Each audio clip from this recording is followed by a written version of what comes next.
and welcome to another exciting episode of Riding Through the Unknown. I'm your host, Michael. And before I introduce my guest, I need to give a shout out to my cousin who created that intro brand new for this show. And so, thank you, cousin, for that intro and outro, which you will see later. With that housekeeping done, I am proud and blessed to bring you all a really awesome guest who has information I think you all will enjoy hearing. So, without any more delay, I give you Tony Rodrigues. Hi, Michael. Hi, everybody. Thanks for having me. Good to be here. Well, thank you for coming. And I like to point out with transparency in this day and age that this is the first time you and I have talked face to face. And so I feel special that you were willing to come on and take a chance with my show. No, I don't mind it at all. These are, I, at the end of the day, I feel that it's very important for what happened to me, the things that I remember going through, and the things that have panned out. I think it's important information.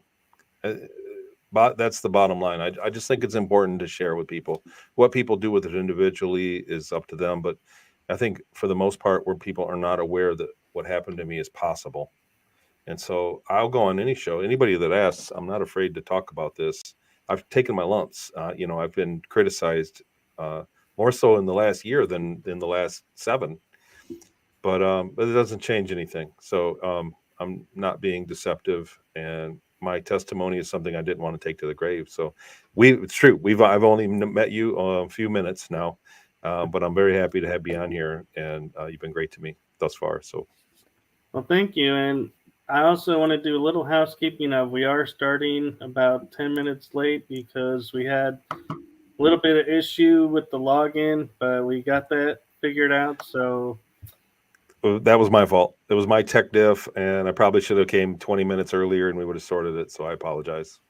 that's all right. That's all part of doing live shows. So we're here now, and I will give you the floor to give you a chance to introduce yourself and your story to the listeners.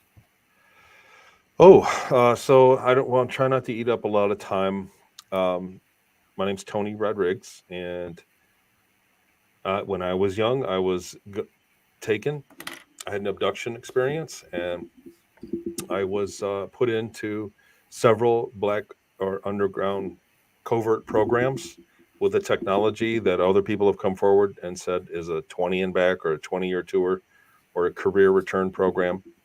And they basically took me. I was 10 years old, and I lived a life in these programs for 20 years, and then they put me back somehow. However, the technology works, we're starting to see some real credible research on like a reset switch in the human genome that can cause reverse aging. So, truth is, I really don't know how they did it.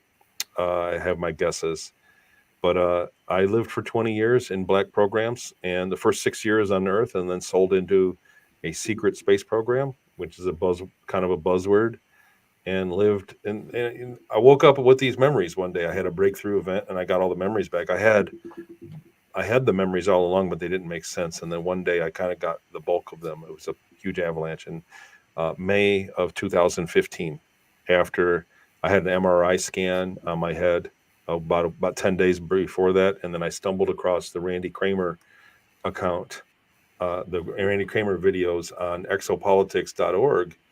And so, I mean, it was kind of a perfect storm. And I had always had memory of being abducted, of a basic ET abduction. So a lot of people do. So a lot of people have memories, and they have this. Man, I saw something. There was a gray in my room. The lights were flickering, and then I don't know what happened after that. I felt weird ever after, and it was the same thing for me. I had a gray ET in my room, and I was taken. I had no idea what happened, and I had all these weird flash bleed through memories throughout my life after that, and they didn't make sense. But when I saw the Randy Kramer interview, like I said, it may be coincidentally after an MRI that he explained that they take you for 20. They don't just take you many times. I thought I was taken many times. I had memories of being older, memories of being younger in the presence of ETs, and I thought that I was taken. I just didn't remember.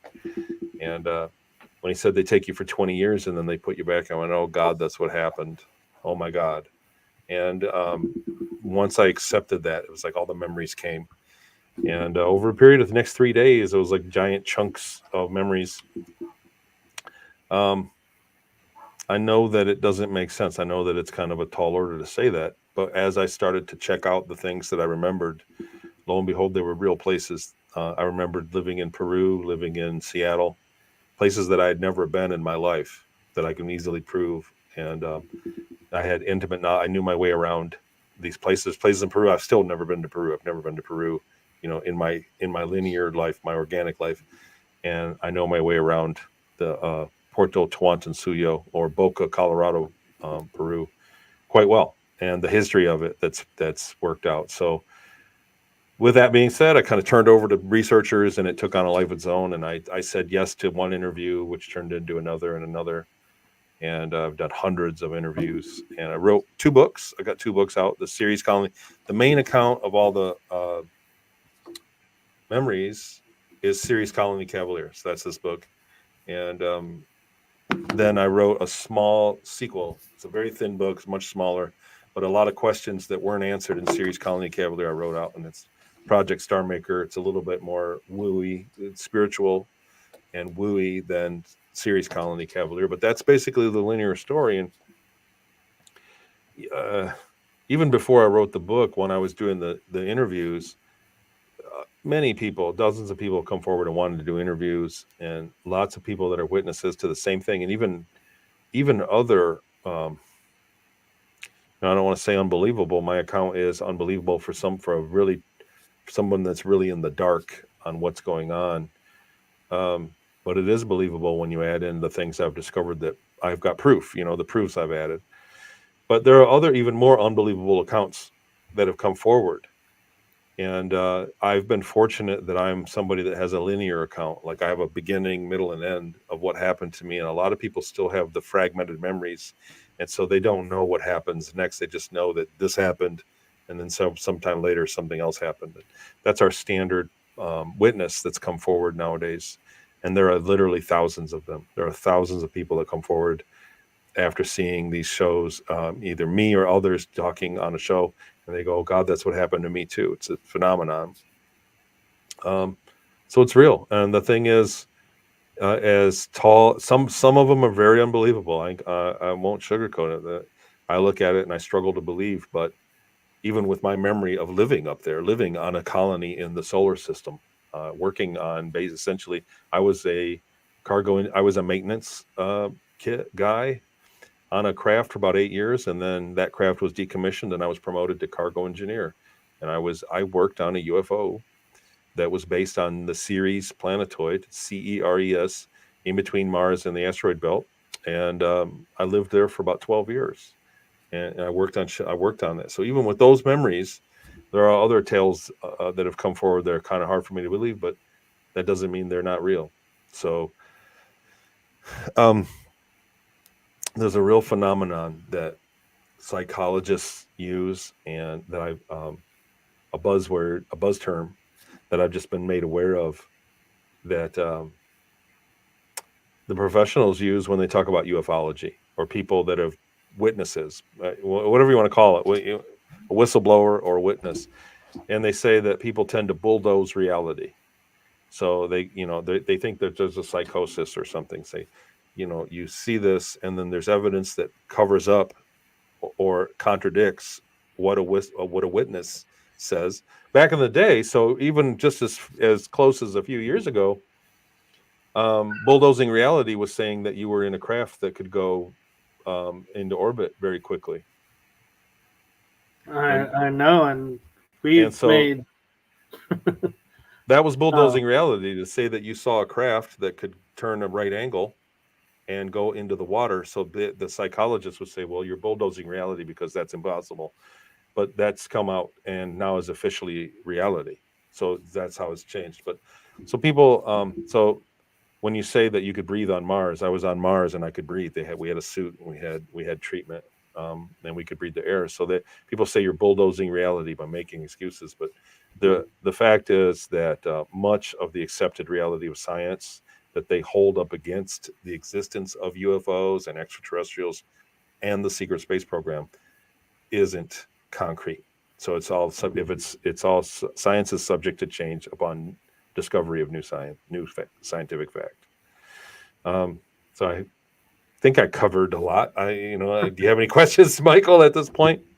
Well, one that I'd like to point out that makes your story a little more unique than a lot of them that I've had on the show so far is the phrase you used the term sold. And so I want to make sure people understand what you mean when you say sold and don't misunderstand. Absolutely. I was slave labor. I was a piece of equipment. When I was taken into this program, this was not a kumbaya. This was a full-on military project that was compartmentalized, and what I would be owned privately by somebody that had access to these compartments in the beginning, and put through a military program that was an offshoot of an existing program. So like a contract, like a military contractor, and then sold to a program. And when I was no good at what I was doing, I was sold to another one, or went back. One time I defaulted back to my owner. But when I was put into space in the space program, it was the same thing. I was in a program, a military program on Mars, and then when that was canceled, they retrained me. Excuse me. They reassessed me and they retrained me for a new job, and then I was sold to the Ceres colony, and that's where I stayed for the bulk of my time. But absolutely, I was slave labor. I had no. I did have freedom to move around, but I was treated like a slave. I was a slave, um, for lack of a better term. So that was a reality, and it's something that I'm not the only testimony, but most people that are taken into the programs are trained. Most people that have their memories are trained at a young age for a specific task or two tasks that they qualify for. So they go up and they're a soldier or a doctor or an engineer or a scientist. And so it's slavery to say most of them get promised a paycheck when it's all over with. When we're done and you go back to Earth, we're going to give you $250,000, and they don't get anything. They get their memories deleted. So they don't even remember that there's a debt, and they're put back the same day. I was taken on a Thursday night. I woke up in my bedroom the Friday morning, the next morning. I was only gone, a matter of minutes total, maybe an hour or two tops. And I woke up the next morning a completely different person. I was a 10-year-old, but I had the sensation of having been gone for 20 years. And I ran down and hugged my mom and my dad and my sister, and I couldn't believe it that I was back in my life. And I had great memory lapses. I was very, it was awkward, put it that way. So yeah, absolutely. I was slave labor. I wasn't somebody that was a professional up there. I was slave labor, and I ended up going to doing jobs that I was qualified for. And so what's unique too about that is this what I heard you talk at the GSIC conference in October. I believe it was you that mentioned this happened to you at 2.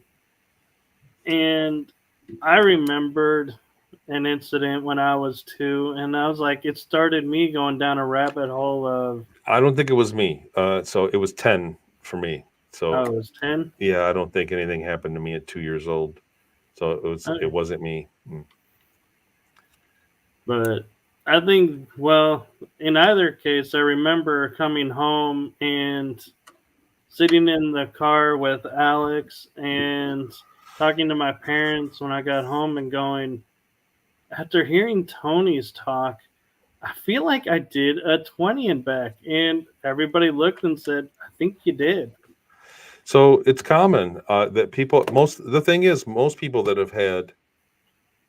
even watch any of these shows, ufology, have already had something that happened to them, or witnessed something that shouldn't have happened in the standard construct of society, what we live in, what we've been presented with, that we're people, that's it, you can't go anywhere.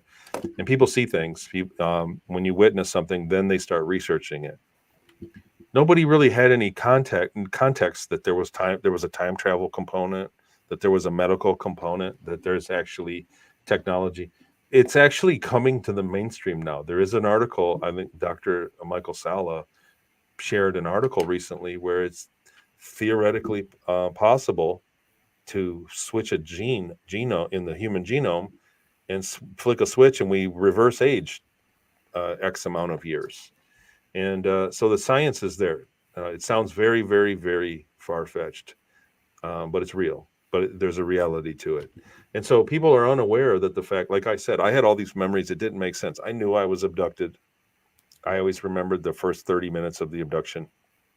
I remember seeing an ET in my room, a reptilian ET and a gray ET.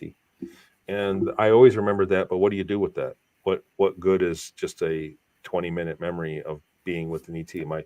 Most people are told they're special, you're chosen, we're here to save the world, and go to sleep, and that's it. And so they have this feeling, they have no idea, a vague fuzzy, there's no memory of what happened.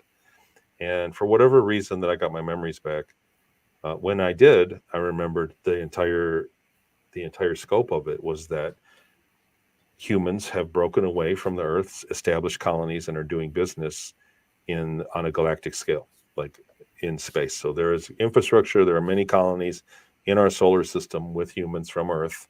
People are taken out of prison. People are taken out of bed. They're trained. There is a certain genetic component, and then people are put back, and you don't get your memories back. Um, so this is something that's new. So now that this information has come out, people look at it and go, "Wait a minute, that's what happened to me too." And it starts to connect dots that were always there, that you just, there's no real context. Hollywood hides it. We see misinformation. And when you start looking at it, you go, man, they've always been saying the wrong thing the whole time. Back into the 30s and 40s, media and science fiction has been programming us to think a certain way. The the big points that I always like to mention, that um, from what I remember, from what the lifestyle was that there isn't a particularly always good and always evil race out there. It's about compatibility and what their perspective is and what their goals are. So, for one, and for two, uh, space is very close. It's very close by. So we're told in all of our, in Star Wars and Star Trek, it's like warp 9 for 8 hours to that star that we're going to.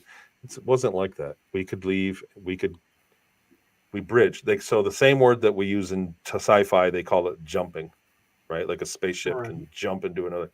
They called it a bridging. And so we could bridge to another star system and be back at the same time. We even came back slightly before we left, so that they could visually see that the mission was a success. And if we didn't come back to the right place or didn't come back on time, they would scrub the mission and there'd be no loss. So they could schedule aggressive missions, anti-telephoning missions. Um, but we could jump instantly to very far away. And some places, to go farther, we'd jump and then wait a few 15 minutes and jump again, bridge and bridge. So, um, Are and these then bridges like the Einstein-Rosen bridge? exactly, that's exactly Okay. right. The ships could create their own, and with the access of natural ones, so they're natural phenomenon that are basically an Einstein Rose. It's a different phenomenon, but they could use a natural one, and there is one out by Jupiter, in the area of Jupiter. They could use a natural bridge and go to other galaxies, go very far away, where the ship could bridge based on its power output. So for us to go to the other side of our galaxy was 2 or 3 jumps. I'll just call them jumps from now on. It was 2 or 3 times stops, but then we could come back. It was almost instant, to go to another galaxy. We could go to the nearest, like 18 galaxies through the one around Jupiter. So we could go into that and they had to purchase the computer equations. They didn't have the ability. The Ceres Colony Corporation at the time that I was there did not have the computing power to use the natural portal that's around Jupiter. They had to purchase the computer equations from an ET race at a space station nearby. And so there's actually quite a bit of traffic and there's quite a bit of infrastructure in our solar system. And, the astronomers, bless their hearts, just don't have that technology yet to see them. And all of the main uh, big telescopes in the world have digital cameras, and the computers block out any traffic anyway. So I'm seeing questions come up. They're great. Um, Yes. So from what I remember, Andy, I'm seeing that we have craft that can get to the moon very quickly in an hour or two, and they go quite often, daily trips to the moon. There are bases that are very active on the backside of the moon. And I was in my first trip to the moon, I think, was in 1982, end of 82. So that's how, and that was a craft that came down at the Inyo Kern Airport, picked us up, and flew us directly there. I don't think they used any kind of bridge or portal to get there. When they went to Mars, it was a different story. But I don't remember too much about that trip. It's like they make you go to sleep. So the Mars colony in general had a technology where they could make you go to sleep, like a Bluetooth. Like imagine a Bluetooth speaker they could put in your room, and they turn it on, and everybody goes to sleep. And so they had that on the craft to fly out there. You slept on the way. Yeah. Um, One thing I'd like to ask your perspective on with the moon is NASA sold us we can't communicate with space shuttles on the dark side of the moon because of it being a sphere. Yet the Earth is a sphere and we can communicate everywhere. So how did they sell us? We so can't. right, so they do have cables. So they back in the I don't know when, but it was early 19th or 1800s, late 1800s or early 19th. They laid transatlantic cable and transpacific cable, I believe, for telegrams. Right. But we have satellites that do the instant communication. So when you think about a sphere, we communicate to a satellite that communicates to another one that communicates to the people down here. There's only the Lunar Reconnaissance Orbiter is the only communication satellite that I'm aware of. There's probably more, but if they put a constellation of satellites around the moon, then they can communicate easily. During the moon shots, obviously they didn't have satellites around the moon at the time, at least as they're telling us to. The I believe that the moon itself is a finish line in an ET treaty, in a treatise. So um, many different species that belong to many different groups that all operate in space alongside each other, and they have a treaty saying not to go down to the Earth, or if you go to the Earth, it's only this kind of traffic that is allowed to go there. You guys just can't freely walk around. We have folk tales of the boogeyman and giant lizards. We have folk tales all throughout our history of basically, if you looked at, it could be ET encounters, and then they stopped all of a sudden. So it's like there's a treaty, and they're letting us develop on our own. Um, but it looks like when you get to the moon, now you have access to that club inside the treaty. You become a member. So I believe that the Germans made it there, and that's a whole story about it back in you know, after World War One and right at the beginning of World War Two, that they acquired anti-grav technology, and in fact, that was a lot of the motivator about what World War Two was about. So they went to the moon, and once they crossed the finish line, now they can do business with these species that are up there. And then the other governments found out. World War Two happened. Russia and the United States got the technology, and the United States was in a race. There was a race to go to the moon. The United States got there, and then we got a secret space program. And once we got to the backside of the moon, we could do business there. It's a finish line. And this is my personal opinion. That's nothing more. Um, so I'm hoping that if a private company goes to the moon, that it speaks for all of us, and we get disclosure. Like there's a finish line for mankind, like we made it on our own. And I think that that's something along the lines of what could happen. So I'm hoping. Right. And the second part of that question is the fact that the dark side of the moon is always facing away from us, yet we're a sphere moving and we have one face in front of the sun, then another face in front of the sun. How do they keep So without it being a tidal lock object?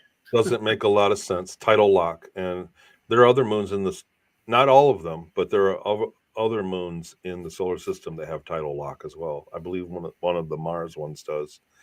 Not all of them. So it doesn't make sense to me. Like I think about the physics, but I'm not a big math guy. But it sure is convenient if you're going to have a bunch of bases you don't want the populace to see, to have a Right. moon that doesn't turn around, that doesn't that turns and faces the Earth the entire time. It's counterintuitive. It seems like it's not something that would happen. So the math behind it is complex, and it's just not something that I'm privy of. But it doesn't make sense to me that there's tidal lock of the moon. It really doesn't. And most people, if they're unaware of it, when they do learn about tidal lock and what that does, they go, "Wait a minute, that doesn't make any sense." It would.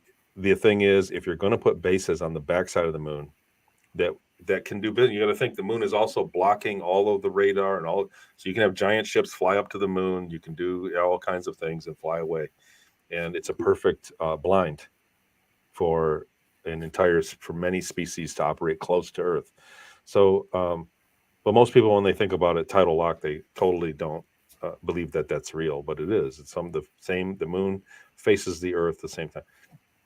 Let's see Andy's other question. I want to say something.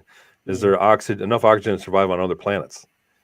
Not on the surface. So I remember breathing on Mars. I believe, when I look back on it, I believe there was an implant that they put in us that helped us breathe in the Mars environment. But I remember breathing there. So that's a big. It's a big hurdle in my testimony against somebody that's a pure skeptic. They go, "Well, that doesn't make any sense because we've got all this data from NASA, from the same people that have flown around the moon that say there's nothing back there. We have all this data from NASA that says the air is made up of this, but really, I mean, that's what I remember, so I stick to it. So other whistleblowers that come forward said the same thing. So that, as far as that's concerned, I think it was done with an implant. But I also do remember, outside of the solar system, we did trade missions. I was a cargo engineer the last 2.5 years. I was up there, and I was privy to seeing where the mission was and actually setting foot on other worlds. And we did business with a lot of other worlds that had trees and rain and snow and deserts. It's same like Earth. There are many. An Earth-like planet is very common. Or there are many. They're numerous. Put it that way. I don't know what common, but they're very numerous. So, what kind of races did you come across while you were doing your cargo days? That's a popular question. So there were all kinds, really. A lot of human races. There were reptilians. There were humans that were blue. There were humans that were much taller. There were humans that had oblong heads. There were races that looked a lot like us and they had different sized features, eyes or nose, and they would have different distances. Like they would have a longer arm and a shorter, whatever that is, bicep. And there were reptilians, there were insectoids, there were grays. There was a race that we went to in our galaxy that was like a cross between a human and a rodent that looked like a rat that was about 4 feet tall, and it had a human looking face but like with whiskers, and it looked like a rat, but it was smart, and I liked him. I thought he was a good guy, and so there's quite a bit out there. There's quite a bit. Nature extends beyond the sky, and there's a lot of it. It's more of a jungle than a neighborhood up there, I guess. Right. And so that actually led to my next question. I was just say was, of all the races you met, were there ones that you were like, "Oh man, I'm so glad we're getting to go see these guys again because I can go see my friend"? There was a species, I don't remember their name, but they were like humans. They were tended to be beautiful, and they were light blue colored. Their skin was blue, and they lived longer. And because of it, they I guess they had psychic abilities too. They were an advanced race. Then they lived much longer than all of the other. So we live really short lives compared to um, most of the spacefaring species that are up there. They've been working on life extension with the advanced technology for a long time, and it looks like like our leadership actually wants us to live shorter lives than what we do. But this particular species were beautiful, and we would always joke about them. They were xenophobic. They didn't want their genetics to be polluted, so they didn't allow interspecies mingling. So many species, and this is kind of tread lightly subject, but many species are sexually compatible, even though they look nothing alike. So there is interspecies sexuality on our level of development, on our level of intelligence. And so it was again, it's absolutely taboo for this species to mate with. So we would always joke about that. We're going to go see when I'm going to pick up one of their girls. Like that was the guys in the cargo bay. We would always be joking about it. We're going to go to them. We're going to do business with these. You know, Right. Guys being guys. it was guys being guys, and we're going to pick up one of their girls. So that was fun to do. But for the most part, I was just moving boxes. I stayed in the cargo bay. Sometimes I had to go down and sign a manifest or be a witness on something. We called it the spider. It was a lift that had 8 cables that would lower us down onto the, outside. The ship would come in low, and then we'd ride a little elevator down onto the. And sometimes I went down and I had something that somebody could sign. I would meet some people. For the most part, I stayed at my workstation when we took on cargo. I would go down and just look at where it's at and tell the guys where to put it. And then the guys did measurements for me and gave me a report, and then I did the data entry. That was basically my job. Um, So I'm kind of curious. Did you ever get like what we in military terms call shore leave, where you get to go somewhere and just walk around freely? not per se me. So again, I was slave labor, so I was not ranked. I was just under rank. So there was I was considered a civilian, like a contractor, but that wasn't what I was considered. But there's a ranking for that. Like there's an entire rank system before you're ranked in entered into the service on Ceres Colony, and I'm trying to think of the way to put this. I was ranked right above the guys in the cargo bay, so I had got a little. So the people that were enlisted, the bridge crew specifically, the media officer, there was a team that would go on to some when we went to Worlds to negotiate, not in space. There was a team that would go in and do that. They would do an away thing. But no, I never had leave on another world. I did have time in the Ceres colony. I could come and go. When I got to the point where when I was cargo engineer, they voted and they gave me like an allowance, like $20, $20 to $40 a week in dollars terms. They called them francs. They had their own money there. Um, but when that happened, I could buy a train ticket and I was free to roam about the colony. And so I did. I did go out, and there was a red light district, and I spent actually most of my time there. It's a long story. It's in the book how it all worked out. It was like a series of events, and there was a business there, like a bar, and he had girls that worked there. It was a red light district club, and the owner was an ET. Was like a 9 foot tall, curly haired, long skull, black eyes. He looked like a human, but he had wide hips. He was like 9 feet tall. He was the owner of the place, and he could see where he sat in his cubicle. He had like a cubicle that he sat in. He could see the whole place except for right by the door. So where the door came in, there was a table behind it, and a girl got assaulted there and was hurt very badly, and he couldn't see it, do anything about it. And whatever, my contact, it's a long story how I got into contact with him, but he said that I could sit there and just be a placeholder on that table that he couldn't see. I could sit there so that people wouldn't sit there because he knew that I wasn't dangerous. And if the place filled up, then I had to leave. But it gave me somewhere to go. And then I was okay with that because if I went back to the barracks and had idle time, they'd put me to work. So it was made more sense for me to go there and just look at pretty girls and do nothing than go back to the barracks and end up doing laundry for 5,000 guys. And that was kind of the last couple of days when I did have freedom like that was the time when I felt more like a person than a victim of what was going on.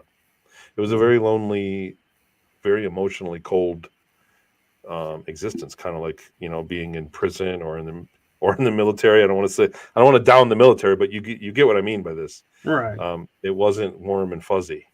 So Right. And Andy does have another question, but we covered that in the beginning. So I'll just sum it up. Andy that he was taken and he was also sold into the program.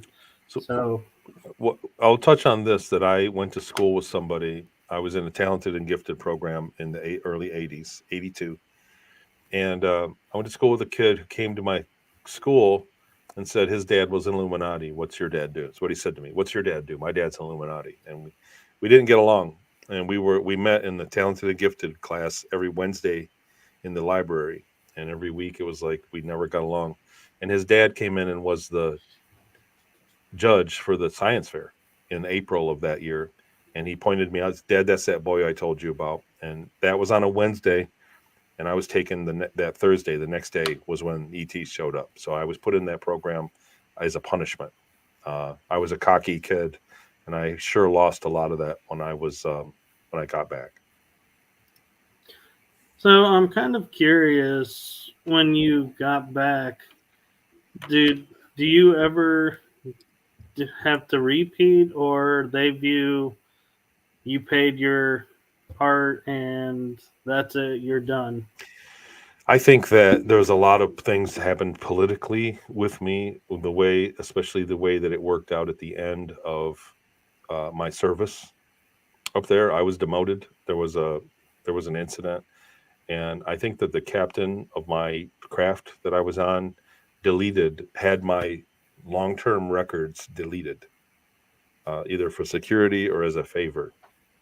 I really don't know what motivated him to do it, but because of that, it was very fortuitous. I was able to come back and retain my memories and not be punished, or like if I had my records in place and I came back and retained my memories, and they could look me up and say, well, this is what he goes.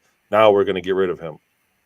So so now I got my memories back, and they look and my records aren't there, and they go, well, we can't, whatever, he's not on record, so just leave him be. And I think that's what's gone on. That's why I'm talking about it. And I've had a few weird things. I think that um, I'm still a participant in a satellite program, and I think because of once they get you and find out that you have the genetics for the technology, it takes, like, not everybody can go. There is a genetic barrier. So once they find out you have the genetics, they keep an eye on you so that to see if your children are going to be ideal. And I believe that. I believe that my children are eligible, and I actually believe that my one daughter went. Again, um, but no, I haven't had any uh, second stints up there, as far as I know. Which that brings up an interesting point when you say has the genome for it, because one of the commonalities that I've been hearing from a lot of the whistleblowers is the military. They're always attached to military, and my dad, was in the Navy. And so, I mean, it's like when you hear all these pieces, it's like it really starts to paint a picture of maybe. And I kind of wonder, like we were talking earlier about Hollywood with the disinformation. Do you think that's why they put out all these shows like Star Trek where there's no currency? But then Absolutely. you hear the Ferengi are like, no, we want gold pressed latinum, which is currency. It's like, wait, is there no currency or is there currency? There is both. Well, I remember we traded for technology, period. So there were species that came on and visited Ceres Colony that had no money. And Sorry, the it's guys, rolling by. they had no money. They came from a place that didn't generate currency. They came from a system that didn't have money, and they tended to not be wasteful. So they were given an account that was basically they were given basically a free credit card that they could move around, buy train tickets and food and such. But they had to trade something for it. So there was a diplomatic arrangement. But our mission, the ship that we were on, that we were trading goods, wasn't for currency. It was for technology. Our mission was to acquire advanced technology under all any means necessary to trade goods for tech, or tech for tech, or whatever it was. It was a very, very aggressive search for technology. And they would switch, then they that would then become currency inside the colony. The colony had its own currency. So the disinfo is very real. Hollywood is in on it, absolutely. Not everybody, I believe. Maybe some of the higher up writers and maybe some of the special effects companies, but they do that because that's the very first thing that any skeptic says. That's when I came out and I talked about the bugs on Mars, that we did combat missions and we were dealing with large insectoids on Mars. The first thing everybody says was, "Oh, you saw Starship Troopers." Right. So they go, "Okay, forget it." So there was a short time. So from 2015 till about 2017, there was a short time in there where people like me and others were coming out with um, credible overlap of our testimonies of things that were going on that were not in any movies. We were ahead of Hollywood for a while, and then the COVID shut down. But now Hollywood is coming out with time travel and multiverse is everywhere now. Now there's other dimensions, Right. so they're starting to catch up with what's going on with the disclosure of whistleblowers. Um, I'm curious too if you ever saw the series Stargate SG-1. yeah, I loved it. It was a great show. Yeah, how they had the Black Ops unit that was working for the quote cabal that was Mm. going out. So it's dealing the tech, and then SG-1 had to go in and put an end to it. Absolutely. So yeah, no, absolutely. That was so. There are military organizations that don't. We stole. So the ship that I was on, I don't want to say routinely, but on occasion would steal from from ETs and from other colonies in the solar system. We were banned in certain airspace. We were banned from flying around Saturn or Venus or Pluto. There were places we couldn't fly because they were full aware that we were a colony that would steal from them. So we, like I said, they were very aggressive. It was by any means necessary to acquire advanced technology by any means necessary. That was our ship's mission. That was the mandate. And Mhm. because it's that valuable, because one or two things, there's a very real competition. There were individually governed colonies: Mars Colony Corp, Ceres Colony Corp, Europa Colony Corp, etc. Um, these colony corporations are kind of autonomous that work under an umbrella corporation, like a main corporation, and they all kind of trade with each other. And the bragging rights or the access of technology gave them pecking order. So the ones that were more advanced technologically kind of had say in what goes on. And so that was the race. They were absolutely desperate for technology. Well, Andy's got a really interesting question here. Do you know if or what the connection is between the ETs and the paranormal activity on Earth? I believe that on the moon, that there are extraterrestrials that are very powerful psychically that patrol like remote viewingly patrol the Earth and keep track on of psychic ability. They're looking for people to recruit. In other words, if you remote view the moon, that they are set up to defend such, so that you don't review. So if you're an adept psychic that can do very good remote viewing, like one of the greats, that and you try to remote view how to build a spaceship that is parked on the moon in one of these hangar bays, that there's teams of very psychic ETs that block that they block it. So paranormal activity in space is very common. Once they get advanced, like this is how they're doing. They fly up along other ships and scan it physically, infrared, and then have psychics scan it and remote view the other ship too to see if they can acquire their tech or if they're outgunned or whatever, or their intention, even their intention. So there's that. As far as the interdimensional aspect of it, I don't think that it's 100% ET, um, but they live in the same world we do.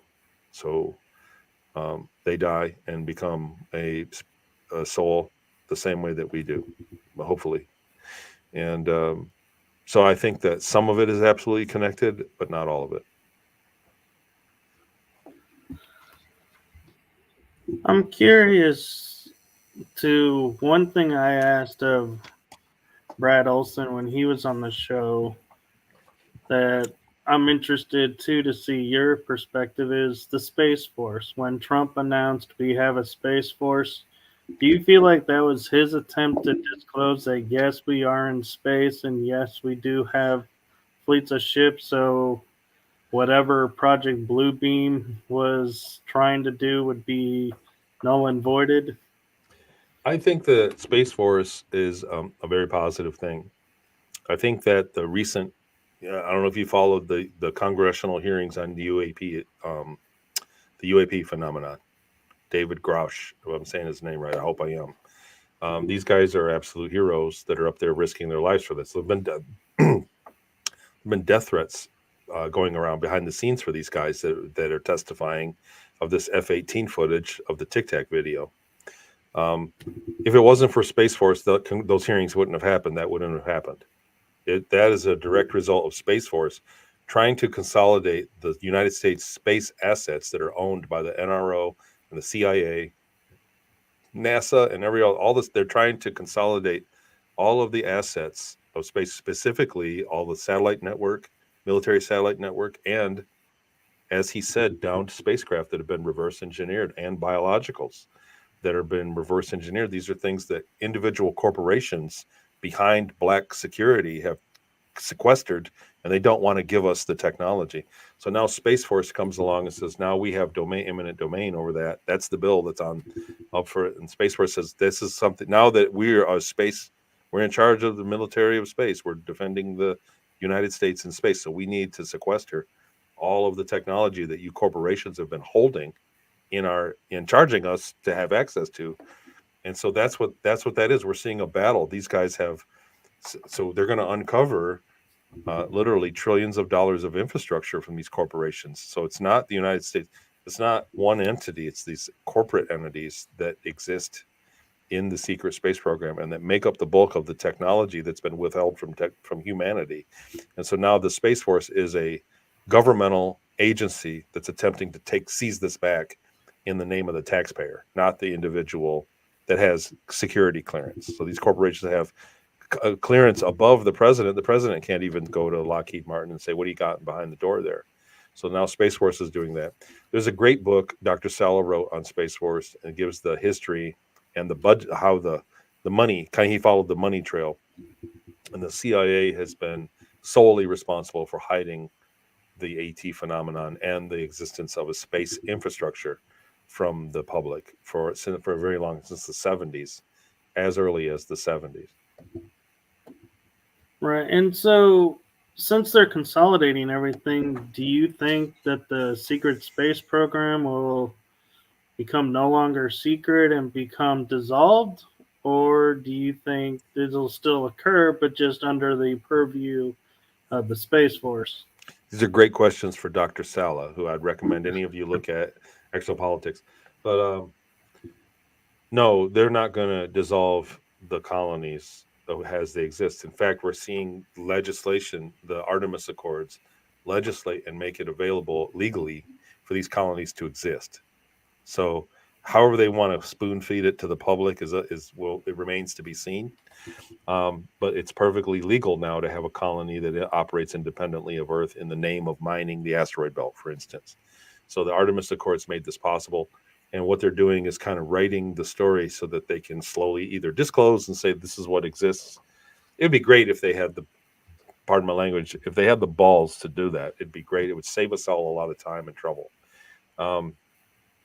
But they're going to disclose. They're going to tell us what's going on. I don't think they're going to dissolve anything. I think they're just going to have to accept how it is and kind of put a spin on it so that people can swallow it better than if we told everybody what the situation was today. So there is going to be a lot of reckoning. I think the biggest problem is that, by and large, the individual human on this planet has been greatly lied to and programmed to believe a certain set of beliefs so that they could be pointed in a direction and let go and say, go and hate those people. So I think there's a lot of that. So it's a control mechanism. They programmed us for literally the whole time. So the elites have been programming us to believe certain things the entire time, not just since the television was invented or the radio. It's been all along. And so rather than unprogram it, they're trying to kind of spin it into a way that they can believe. One example is that when you tell somebody right now, if you go to the campfire and say, I saw a UFO, the wall is going to come up of you're crazy and that's laughable. Now they rebrand because we've been subconsciously programmed our whole life to laugh at ufology, to laugh at the term UFO. So instead of saying now we have this Tic Tac UFO on camera, now they've rebranded it and they say now it's a UAP, and you can say at the same campfire, "I believe I saw a UAP," and people go, "Really? What did it look like?" They take you seriously because they haven't been programmed to laugh at it. We've all been programmed greatly. People are programmable. We are programmed. We have been mind altered to believe certain things, and nowadays worse than ever. Some people see now that they have tailored specific media for you on your phone and on your internet. Now your suggested thing that comes up to play next is tailor made to make you believe according to your profile what they want you to believe, because you're not susceptible to what the next guy's gonna. So you know what I mean, like it's not just television commercials that are making you hate the Russians, or television that's, they programmed us to hate the Russians for a long time. And Right. now it's not like that. Now they have individual programming, and we're seeing it really badly in our kids these days. So I'm on a whole different tangent, and that's not, I don't want to get into politics or anything like that. But what I'm saying is they're rebranding it rather than unprogramming it. That makes sense actually, because that seems to be the growing trend of when something hits a certain point and the media backlash is too much, they just reintroduce it under another name and everyone's like, "Oh great, this is out." And It's a it's like, status quo. Yeah. don't you get it's the same thing? Same thing with a new brand, with a rebrand. We fall for it. But the average person has too much on their plate to keep track of the big things going on. Right. Most people have too much going on to take care of their yard. Love them. I love the metaphor. Most people have too hard of a time taking care of their own yard to worry about the volcano in the distance. They just don't. They just, you know what I mean? And which is good, because the volcano is going to do what it's going to do when it's going to do it. You don't really have a say in it. It doesn't do you any good. Right. It's not Uh, like you could have put up a barrier that's you're not going to prevents lava from coming in. It's like, does it exist? you can't stop the volcano from going on, from coming on. So, but you can take care of your own yard. And a lot of things fall into that. It's sad. We should have more power. We should have more say and more power into what's going on. This is our tax dollars that funded these programs, and these guys that are running it are doing horrible satanic rituals, and they're hurting people. It really is dark what how this technology has been used. And I always say this: if your leaders aren't behaving, if your leaders are passing laws and doing things that are inhumane, maybe they're not even human. Maybe that's where this stuff's coming from, is not even human. If it's an Right. inhumane policy, maybe it's not a human that's creating the policy. Right. And I want to take a moment and shift gears real quick, because I know when you talk about being on the ship and being in the cargo hold, I'm sure you got hurt, or, bad things happen, because I'm sure accidents happened in space. Did you have access to like med beds where they would patch you up, or what I would was they do? I was hurt very badly on two occasions. Once on Mars, and I had an arm severed and a foot below the ankle, and I lost a lot of blood, and they were keeping me awake uh, till they got me back to base. And as soon as we saw the doors, I remember seeing the doors to the base, and I said, "Look, you got to let me sleep." And he kept slapping me. A soldier carried me out. He kept slapping me in the face, and to keep me awake, he said, "Don't go to sleep. If you go to sleep, you're going to die." I'd lost a lot of blood. They put tourniquets on me, and as soon as I saw the doors to the base, he let me go to sleep. He said, "Okay." And I passed out. And when I woke up the next morning, I had my arm and my foot back, and I felt like $1 million. And I had a long-term injury in my shoulder. I had been dislocated. I had a dislocated shoulder in the first year of my time after I was taken. They dislocated my shoulder, and so it would happen again. Sometimes even when I was sleeping, it would dislocate, and it hurt. And after that instance, it never happened again. I never had a dislocated shoulder again. So that was one time. Another time on a ship, I was badly burnt. There was like radioactive steam that burnt me. But I was caught in a pipe, and I got third-degree burns. I was burnt very badly. My hand was burnt very badly. My face was burnt. I was disfigured, and that was again the same thing. I was freezing after they pulled me out of the pipe. I remember shivering, my teeth chattering because I was freezing, and I waited there on the floor. They kept me on the floor, and a bunch of people came in, and they were looking at me thinking, "You poor bastard," is what they were saying. And they took me out on a stretcher, and I remember again losing they put me on a table, losing consciousness, and when I woke up, I was back to normal. I was in great shape. My face was back, everything, and it was overnight. It was an over seemingly. I don't know how long. To be fair, I don't know how long it was, but it felt like it was just overnight. It felt like I went to sleep and I woke up and I was fine.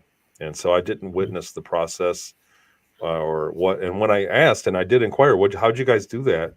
They said, "Don't worry about it. It was classified to me." They said, don't worry about it. Just don't do that again," kind of thing. Which is incredible because you would think, if it's technology to be used, that you would be readily available to everybody, not hey, let's try to keep your usage of this to a minimal. That's how they were. They said they treated it like it was expensive, for one. To answer Andy's question, they did not reconnect them. It must have been regrown. So they didn't even bring my parts back. I guarantee that it wasn't the same ones. Like I said, I had a different injury in my shoulder that also went away.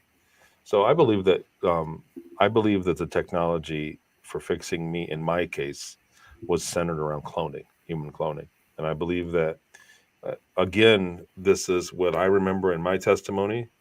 The very first thing they said to me was, "We want to." Back when I was abducted and I was originally in a laboratory, and I was like first contact blown away that I'm in a room with ETs. And the first thing they said to me is, it wasn't the first thing, but what they said was, "We want to borrow your consciousness." That's verbatim what they said. "We want to borrow your consciousness to work for us, to help us." That was how they put it. They had to get me to consent, and I did. I had no idea what I was in for.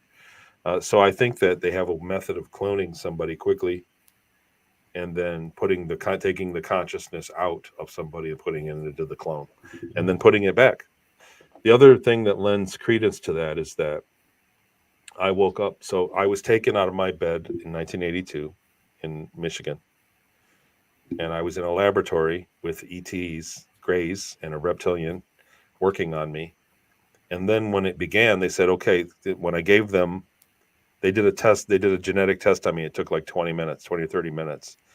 And they said, when the test came back, they said, "Yeah, just barely. He's got the genetics. He can go." And then they said, "We want to borrow your consciousness." And he explained the whole thing to me, talked me into it. I said, "Yes." And they put me on a table and they did a procedure. And when I woke up, I was in California. I was on the ground in California with humans and a human doctor. And I had no memory of where I came from. I had no memory of my mom or my dad or my home in Michigan. I was complete amnesia. Then I lived for the whole 20 years. I went from Inyokern to Seattle. Inyokern, excuse me, the first trip to the moon, then back to Inyokern, then to Seattle, then to Peru for 2 years, then back to Seattle for 2 years, then sold into the space program. At the end of all that, there was another procedure, and then I woke up back in my 10-year-old body with no memory of that 20 years of Peru or Inyokern or space. All those memories were gone, but I had all the memories back of Michigan and my life, my mom and dad. So what I'm saying is, it was like they took me out of my body, put me in a new body, and then that lived. And when it came back and they put me back, those memories were waiting for me. So if you understand, like, it's a hunch. I don't know for sure. I'm only explaining what the experience was like. I'll say right now, I have no idea if that's true or not, if that's what happened, but it felt like that. So because the memories were there, it was easy. I had all the Right. memories back again. It makes sense when you think about it. If, like you point out how programmable we are, that they can download our memories and everything, who we are, and then just upload it when they're ready to I hope it's not return. that easy, because that calls a lot of things into question. I think that, well, and especially if you got to think, if I had no memory for all those years, and then when was that? 2015, from 82, 33 years later, I got my memories back. That's when all the memories came, and I remember both instances now. Both the whole timeline all in one. Right. And Andy's asking if that's similar to what happened with the Philadelphia experiment. And I think isn't that considered Montauk, which would be MK Ultra's domain? So the Montauk, as far as I'm aware, was a chair that was recovered from a craft, and they found out that it lended astral travel, kind of like what was the show Quantum Leap, and that only kids could use it. So they were abducting children and putting them in this chair, and they were living lifetimes of other. They could jump into another life and live it. So, and they were trying to alter the timeline and get information. They were trying to use it for recon, etc. So that's what I think the Montauk, the Philadelphia experiment was trying to make a render a ship like a destroyer invisible to radar. So I don't think it had anything to do with conscious experiment. So I'm not sure. Yeah, I'm not sure, Andy. I'm not really versed in the Philadelphia experiment or the Montauk project, to be honest. So I'm also a little curious because, like Andy was talking about with the paranormal, that when we use the term doppelganger, our opposites, do you think that maybe they're using one of our clones to do something, and we just happen to really see ourselves? I don't know. So it's so when I think about my testimony in the years that I was in Seattle, for instance, I was maybe 13 to 15. So I was also in Michigan in southern Michigan in 13 to 15 as well.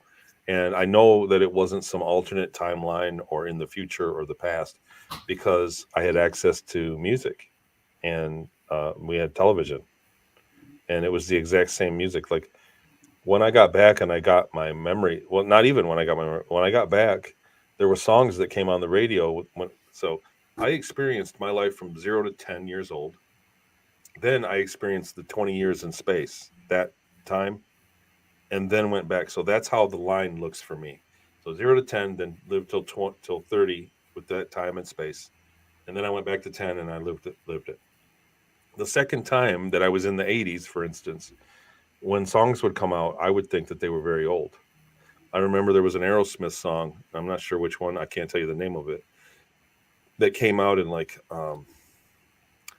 86, maybe later. And I was riding down the road with my brother when it came out, my older brother. And I said, and he said, yeah, I'm turning this up. It just came out. And I said, this is an old song. This song's been out for like 20 years. What are you talking about? He said, no, this is just this week it came out. He's like, this is brand new. But for me, it was 20 years ago. It was more greater than 20 years. So you understand, I went through that kind of sensation a lot. And so I forget how the question goes. At the time, I could have met. So when I was 15, I could have went to the Seattle area and bumped into myself, and it would have been me. I looked exactly like me. I was the same person.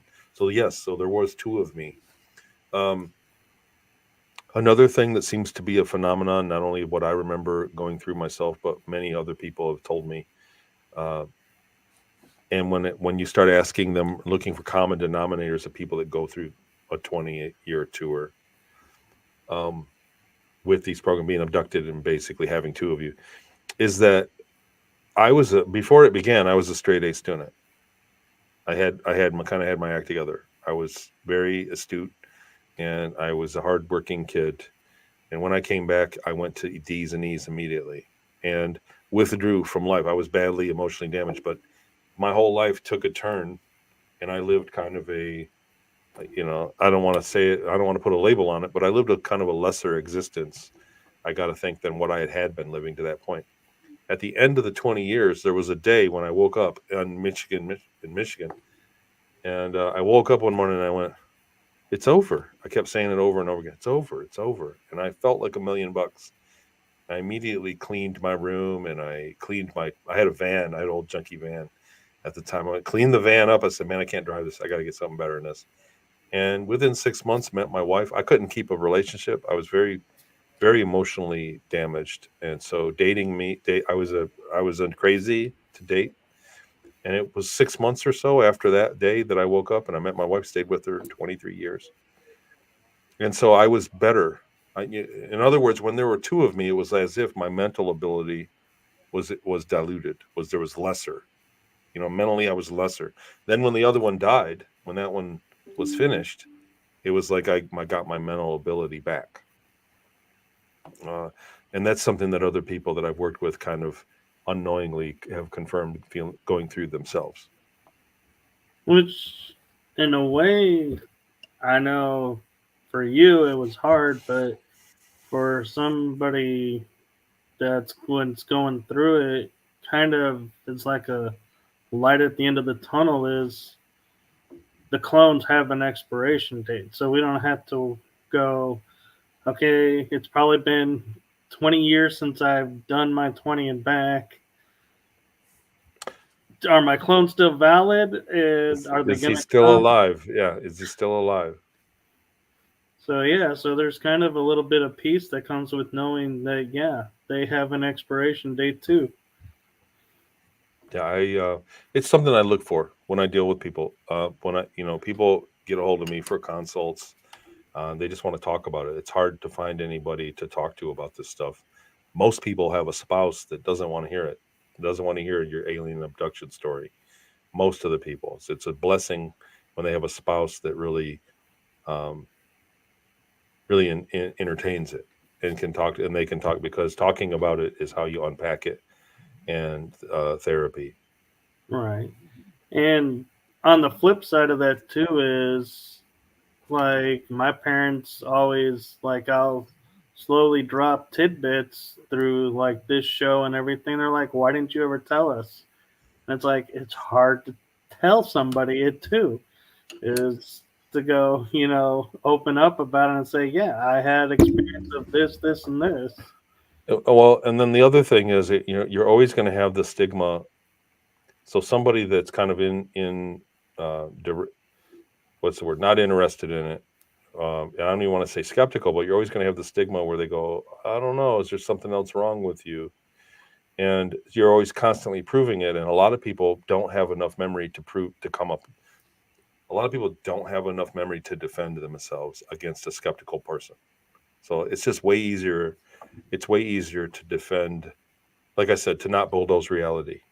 So it's way Right. easier to just follow reality and say that your account is just you have a psychosis, or you have some schizophrenia, or you dreamt it. This is a big dream. Don't forget about it. So it's way easier to shoot giant holes in it. And most people don't have the amount of memory. I was blessed in my regard. It was 30 years later after the fact. I got my memories back, and I was able to find things. I was able to have the time on Earth. A lot of people are taken straight to space, and so they can't go and say, look, well, here's a look at, how do you explain that I know my way around Seattle? How do I know my way around California and Peru? How can I know that? So people don't have that luxury of shooting holes back in and saying, I'm not bulldozing reality. I'm explaining a reality, and you need to explain how that happened. And so the consensus is always, like I said, if you saw a craft going 40,000 miles an hour and it turned a right angle, science would tell you that you didn't see it. You're bulldozing reality. You're bulldozing reality to fit your narrative, something you think you saw. But Right. now that is reality. Now it is the reality. We have it on video, and the Congress admits it. There's UAPs, there's a task force, and etc. So it is reality now. It's the same thing with having a gray in your living room. We're going to figure that out soon. And I know your time is valuable, and we are a little bit over our hour. No And worries. do you have time for at least one more question? Absolutely. Absolutely. Two more. So Andy's asking, how do you know you are you? Well, do we? Does anybody? Right. So I got to think that I am. I think that I'm somebody that went through a version of this. So I think there are tiers of consciousness, and maybe it goes by genetics, maybe it goes by intelligence. Who knows? Really, I don't know. I think that I was somebody that was not cut out for the program that I went through, and I wasn't meant to go into any of the programs, to be honest. But they put me through the lower tier of it, the prisoner tier version, where I was treated like a prisoner, I was slave labor. And As a result, at the end of it, they just put me back. They botched it. They bungled a lot of the procedures, and they said this. Oh well, we and then they lost my record too. So um, they just put me back. They said just forget it, put him back, and they botched it. And so somebody else that was on a professional level that got their memories back, that had their records in play, would have been treated differently. Like I would have been abducted and re erased or something else. And so that's how I think I'm me. That Right. I think that I was just meant for a lower thing, and I'm just fortunate to slightly have stayed one step ahead of it and got my memories back. And maybe I've got had some help. So the bulk of the second book, which is more spiritual than factual, than concrete or physical, spiritual, and doesn't have. So this, I'll say, I'm the first to say, Project Star Maker. I have very little evidence.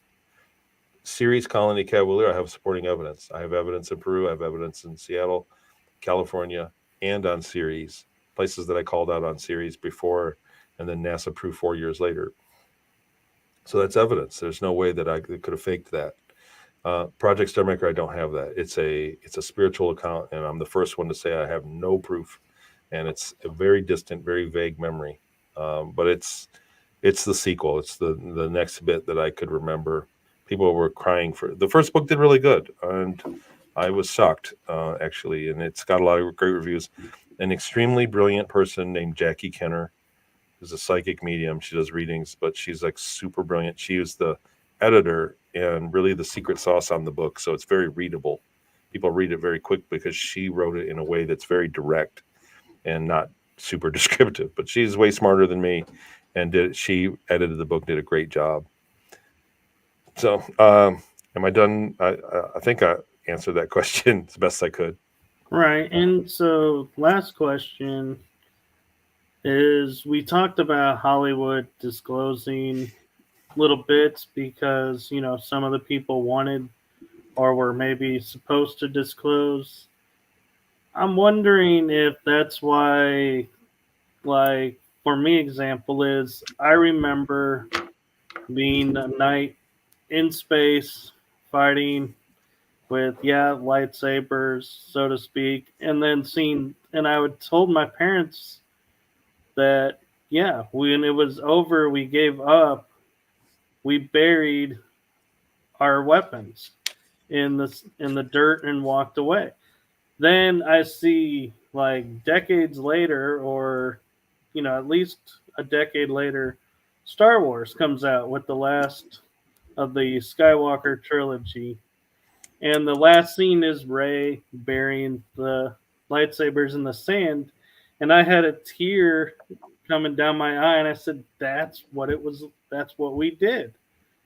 Hmm. Is that Hollywood's way of trying to, like, tap the memory and saying, "Hey, remember this"?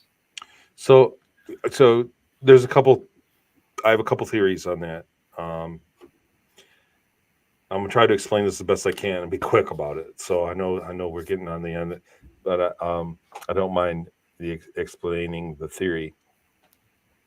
I've done a lot of research on the project I was in. So my very first stop on Ennio Kern was an offshoot. It was an trauma-based mind control, like an MK Ultra. We were kids, and we were put through this trauma, and then we were put through a psychic program, like a remote viewing, like an industrial grade remote viewing and remote influencing program. I had very specific memories of what we went through. And then as I researched it, so I'm always looking to research my memories to prove, obviously, what I went through. And as I researched it, I dug up material on the CIA class declassified library.gov. So the declassified things. I went in there and I was looking for the place, and then I found out that the funding from the program I was in was an offshoot of Project Grill Flame. And then I started researching the techniques and the things, and lo and behold, there's a lot of info on the psychic ability that they were going on. There's a remote viewing. I teach a remote viewing class now. It's grown to that, and a remote influencing class through my Patreon. Uh, but what I learned is that people we communicate. So when I start researching the science of psychic ability, there seems to be a phenomenon where when we're sleeping and we're in the theta state, we're all communicating with each other on a certain level, like a, I don't want to say like a hive mind, but we all do communicate and we get permission for what's about to happen in the future. So when you're in a theta state, you have access to the past and the future, and distance isn't, you have access to those things. And as a consciousness, we meet people. So you're going to meet somebody in a week or get in a car crash. You will contact them slightly in a theta state. So you have access, and it's a very honest state. So there's no secrets, but you honor the secret, right? Um, so as we went into space, as the secret space program happened, we made contact with ETs, built spaceships, and went into space. Our subconscious couldn't maintain the lie. So people could subconsciously, in that theta state, see that there was somebody on the moon because distance doesn't, or on another planet, even in another star system, that Johnny from next door was in another star system. And you're in a theta state, seeing there, accessing that and talking to him and going, what's going on? And where, like I said, there's no secret. So they had to off gas that pressure. So sooner or later, the mass consciousness would say, we need to know what's going on. You need to tell us. So instead, they, what Johnny's seeing on that other planet, they make a movie about it, and the subconscious mind doesn't know the difference between fiction and nonfiction. That theta state mind doesn't know the difference, so they go, oh, it was just a movie. Johnny was in a desert fighting giant bugs, so it was Starship Troopers, or it was Flash Gordon. It was Flash.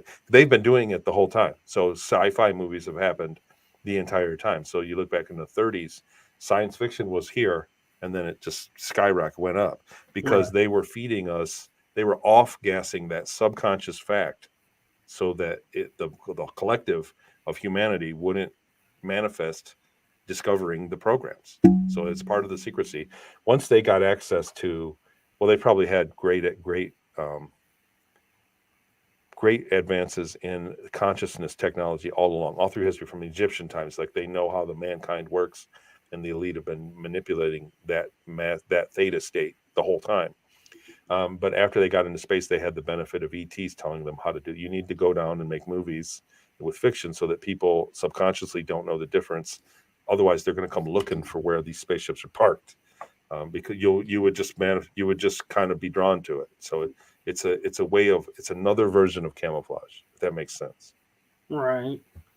And I know you said two questions, but we kind of hinted on this one. Sure, And come on. so, Nickname is asking you, why do you think we have lost our natural psychic abilities? Well, we haven't. We absolutely have not. So I have a remote viewing class, a group, and it's on Patreon. It's actually pretty good. I stumbled into it from, we did something called the Purple Series, and that's on my website. It's like whatever, $40, and it teaches you how to do remote influencing.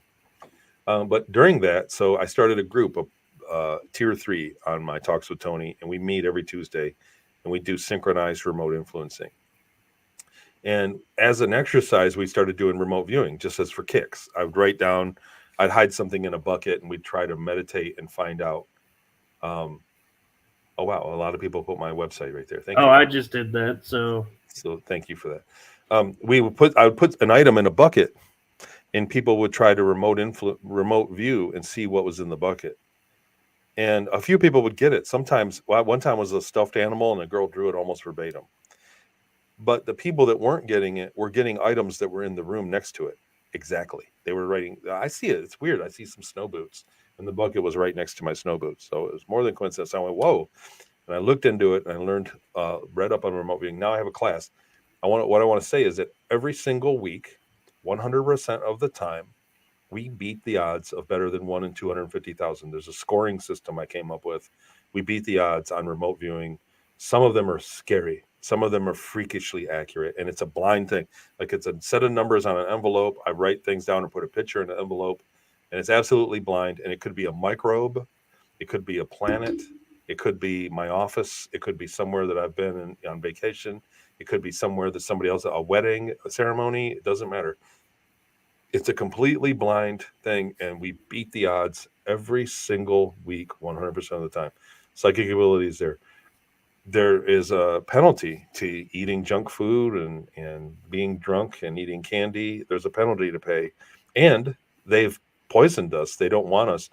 I don't know 100% for sure, but the story is that the Germans, the society with the girls with the long hair, the Vril Society, were channeling the information and spoke to ETs on another planet that gave them what is that called, ghost writing or spirit writing, that she wrote in Sumerian the plans for an anti-grav motor, and it ended up at the University of Munich or Berlin, and back in the 20s, and they built a spaceship, and that's how they got into space first, was that they channeled it.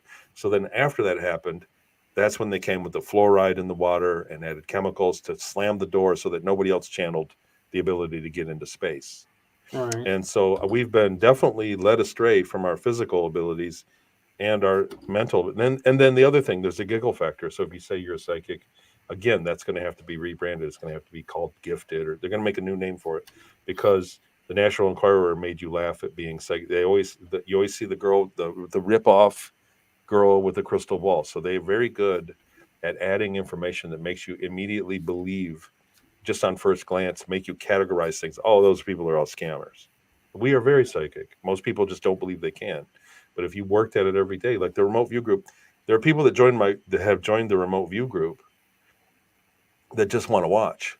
And they tell me I can't do this. I'm telling you, I've had more than one person come in the group and they say, I'm not going to be able to do this, Tony. And I go, well, don't discount yourself. They go, well, I'm not healthy. I like to drink and whatever. And I don't sleep very much. I don't sleep well.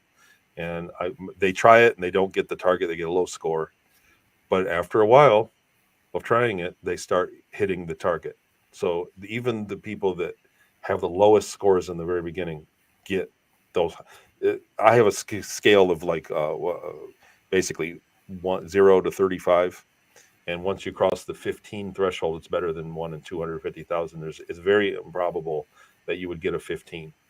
And so when somebody's consistently getting fives and tens, it's like vaguely could have been the target. When they hit 15, there's no way you can get a 15. The target's blind. It's just not possible. So you are remote viewing at that point. And I think our high score is like 22.7. So very, very, very accurate at that point of remote viewing. So our psychic abilities are real. There are telepathy classes you can do. I would say go look at the Farsight Institute's info, and you can check out my talks with Tony. But it's monetized, so I got attacked publicly. I got deleted. All my YouTube, a lot of YouTube's got taken down. People attack me, so I hide behind a paywall, so I don't get trolls in there. And it's what I do for a living. I'm quite active in it. I spend, 15, 20 hours a week at it, talking on it on a camera. And it's great. It's a great bunch of people. So that's a great question to also nickname. Thank you for that. Right. And so, where can people, I mean, obviously, TonyRodrigues.com, your Uh, website, are there other places they can find you? I've been dying to kind of work the YouTube thing, but I stay pretty busy. I'm working on a learning company. So I remember how they taught me how the software worked when I was being trained to do ship maintenance on Mars. I remember how the software worked. And so now I have a company, Maple Street Learning Incorporated, that we're trying to reverse engineer that way that software worked. And it's making leaps and bounds, very promising. So I'm working on that. I am doing the groups thing, and I run a company. I'm actually a tradesman. I'm a floor refinisher by trade, and I have a floor company. So I'm busy. But TonyRodrigues.com has links to the books. I'm going to show the books. Here's the Project Star Maker. I've held that. It's a little book, but it's a great companion. It's dense. People read it 2 or 3 times because it's confusing on purpose. And then Series Colony Cavalier is a fast read, but it's a good sized book, and it tells the whole story from start to end. And I'll be working on another book that's kind of going to be about what it's about, what it was like to remember, and then talk about it on shows like this. And who knows? I got a couple other little books like timeline work that's going to come out. What I do with people in consults. But TonyRodrigues.com, and I'm on Facebook. So that's originally that's how I did everything. I just talked to people on Facebook, but it's like maxed out at 5,000 people. Like I can't add friends, and there's like 1,000 people waiting to be friends on there. So I don't Facebook as much anymore. I've been hacked heavily. People hack me and spy on my phone, spy on my computer all the time. So I don't click links as much as I used to, and I'm just not as active. But I check my messages on there, so that's a good way to get hold of me. you can also email me at tonyrodrigues.com. There's a link to contact me there. So that's it. Okay. Well, thank you for coming on. I truly enjoyed getting to know you better and to hear of your experiences. I tell you what, the information is clearly under attack right now. There is a power struggle, like we talked about earlier. We touched on earlier about the Space Force and the military industrial There is a struggle for who's going to be informed and in what way, and who's going to be in charge. And so they are really trying to sweep this information under the rug. Right. And so, sorry, I'm reading these. They are trying to sweep the information under the rug, definitely. But it's real.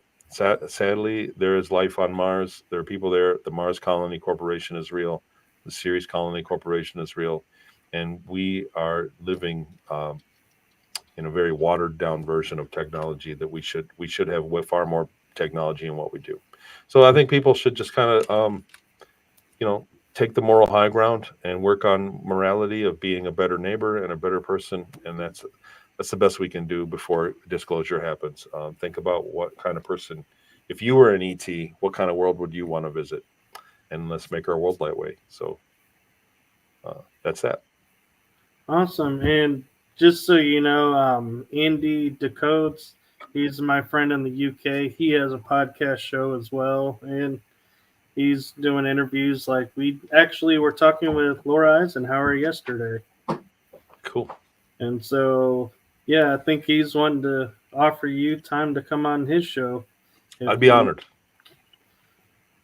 So, Andy, go to his, probably the easiest way would be go to your website and email you, because Facebook is getting iffy sometimes.